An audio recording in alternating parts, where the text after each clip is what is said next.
Please be aware that this video contains descriptions of violence. The intention is to name the harm and to provide information. Proceed only if you're comfortable with potentially sensitive topics. As the American frontier expanded westward, tensions between settlers and Native nations intensified. These tensions were often a result of the racism and white supremacy that fueled Manifest Destiny while dehumanizing American Indian people. During the American Civil War, the newly created territory of Colorado would become a scene of genocide and one of the most horrific events in Methodist history. John Milton Chivington was a Methodist minister turned military officer. When the Pikes Peak Gold Rush began in 1858, the town of Denver sprang up to accommodate the miners.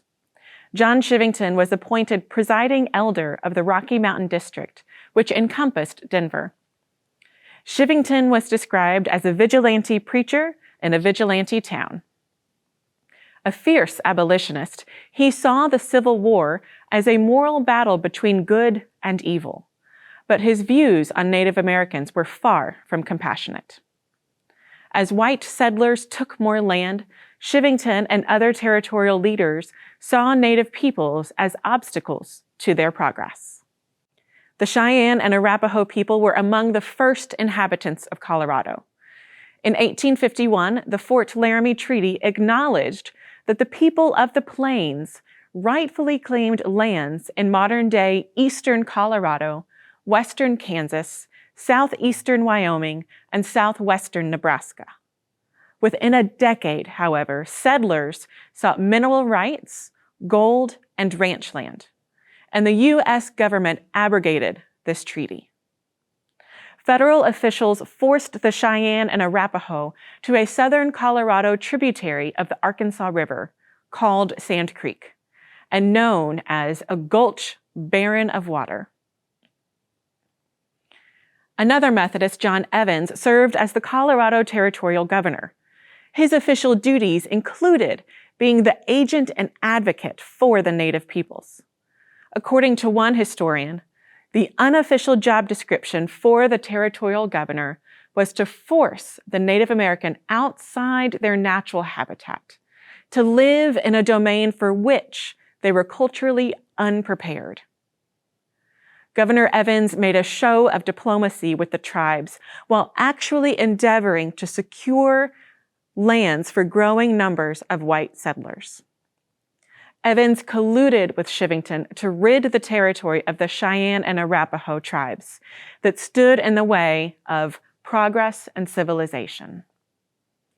Evans, in effect, abdicated his role as protector of the people and gave Chivington a free hand to deal with the Indian problem. Methodist missionaries had been active among the Indians, some advocating for their rights and claims to the land, while others aligned with expansionist policies. Methodist influence in Colorado was complex.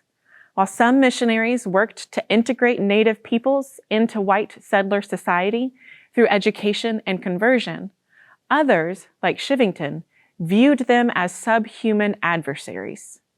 His rhetoric framed Native resistance as a threat to Christian civilization. As the Civil War raged in the East, violence plagued the Colorado Territory throughout 1864. Chivington and the majority of the new settlers advocated extermination or relocation of the tribes. In November 1864, Colorado volunteer officers at Fort Lyon on the Arkansas River promised Cheyenne and Arapaho chiefs protection and safety if they would lead their villages to Sand Creek. Led by Cheyenne Chief Blackcattle, approximately 700 peaceful Cheyenne and Arapaho people, flying the American flag and a white flag of peace, encamped at Sand Creek. On November 29, 1864, Colonel Chivington led the Colorado Volunteer Cavalrymen in a surprise attack on this peaceful encampment. The descriptions from contemporary sources of the ensuing massacre are difficult to hear. The atrocities committed and the ruthless efficiency with which the soldiers carried out the slaughter of women, children, and the elderly begs disbelief. But it did happen. There were few Indian men present on the day of the massacre, but most of the adult men were away hunting buffalo. And so unfolded one of the darkest days in American history and the history of the Methodist Church. Chivington was overheard to say, "The attack was God's will, and to damn those who sympathize with the Indians." When asked if the children should be spared, he said, "To kill them all, for nits make lice." Riding all night from Fort Lyon, the column of Colorado Volunteer Cavalry struck at dawn as the people in Black Kettle's village slept. Bullets from pistols and carbines tore through the teepees as the sun appeared on the horizon. The blue-clad troopers wheeled horse-drawn artillery into battle on the high ground overlooking the village. And the killing ground exploded with shells and canisters filled with lead musket balls, which effectively turned the cannons into giant shotguns. The attack quickly deteriorated into indiscriminate slaughter. Women and children died begging for their lives, while men fought as they were able or folded their arms and sang their death songs while facing their foes. Over much of the day that followed, killing continued.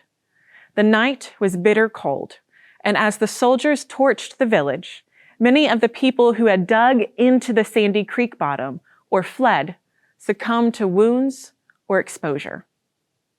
The fortunate ones ran north to the safety of villages on the Smoky Hill River. More than 200 people lay dead at Sand Creek. 2/3 of those killed were women, children, and the elderly. After the killing ended, scalping and mutilation of the dead continued into the next day. When the troops finally rode off to Denver, they carried trophies of scalps and body parts that would be displayed at the Denver Theater and other places of public congregation. Among those murdered at the peaceful Sand Creek village were 13 Cheyenne chiefs and 1 Arapaho chief. Their deaths disrupted tribal governance and cultural continuity for generations, even to the present day. The mistrust created here between settlers, the government, and Native nations was never reconciled. Contemporary letters and depositions attest to the crime of Sand Creek. Colorado volunteer officers, Captain Silas Sewell and Lieutenant Joe Kramer, refused to participate in the massacre. Their private correspondence provides damning evidence. But there are also official reports from Army and congressional hearings. Samples of these are included in the sources available to you all. Kramer and Sewell testified and openly defied Chivington supporters as they spoke of the horrors and atrocities they had witnessed. By early 1865, the official government investigation of Sand Creek concluded that this was no battle, but a massacre, pure and simple. There was no denying it. Unwilling to let Chivington and the Indian extermination faction be vilified for the crime of Sand Creek, friends of Chivington shot to death the outspoken 26-year-old Captain Sewell on the streets of Denver. It was April 23rd, 1865, just a week after Abraham Lincoln was assassinated and the Civil War came to a close.